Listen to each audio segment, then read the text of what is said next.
When I started reading feminist theory, and specifically feminist theory around the male gaze, there kept on being this question of what can I, as an individual, do about it? While yes, it's obvious what should and can be done when it comes to film and media in order to help combat this problem, what about me as an individual? Because the notion is often put in place that the male gaze goes far beyond just the media that we consume, but also how we portray ourselves as people and how we are seen. If the solution in media is to stop glamorizing women for the consumption of men, then the idea starts to be posed that women in general day-to-day life should stop glamorizing themselves for men as well. And to a degree, I do very much so agree with this idea. You shouldn't do anything for men.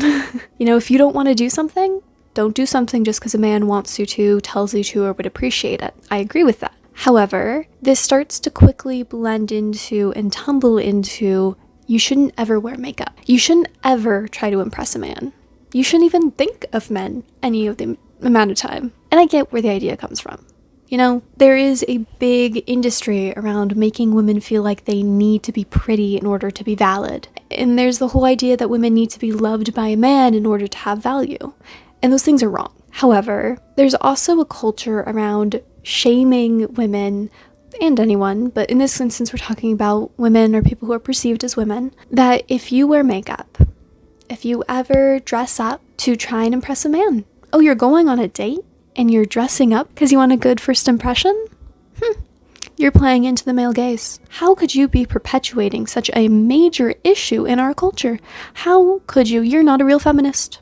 Can't believe it. And that's where the issue starts to come in place. Because we're going from one group of people in the patriarchy trying to determine what we do, what we wear, and how we look and how we present ourselves, into a different group of people trying to control what we do, what we wear, how we present ourselves. The whole idea is that women become equal, that we don't have to do anything because someone else told us to, but that we choose to do something for ourselves, by ourselves. Wearing makeup doesn't make you less feminist. It just doesn't.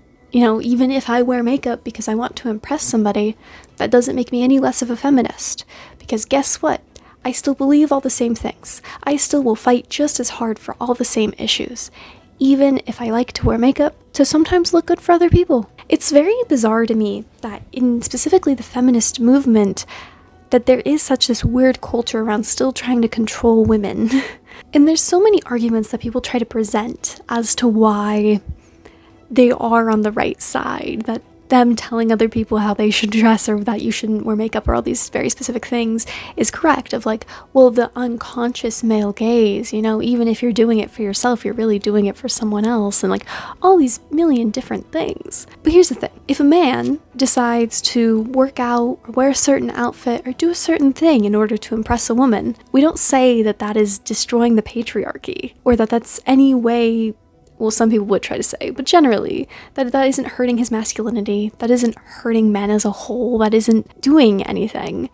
It isn't making him a lesser person. So trying to imply that for women, because we're starting off on this different footing, that it makes us lesser, that it lessens our movement and feminism, is creating a double standard. I've gone over so many posts and readings and papers about how to be a good feminist, and so many of them with this idea of making sure that you present properly in order to not play into certain things. And it's kind of bizarre to me after thinking about it more, why it's such a widespread idea. Because as I think about it, every single argument that I have heard, and I have heard plenty of them, can be easily deconstructed. It also tends to ignore the fact that we don't live in a vacuum. We do not live in this hypothetical world of people's papers and hypotheses and all these different hypotheticals. We live in the real world.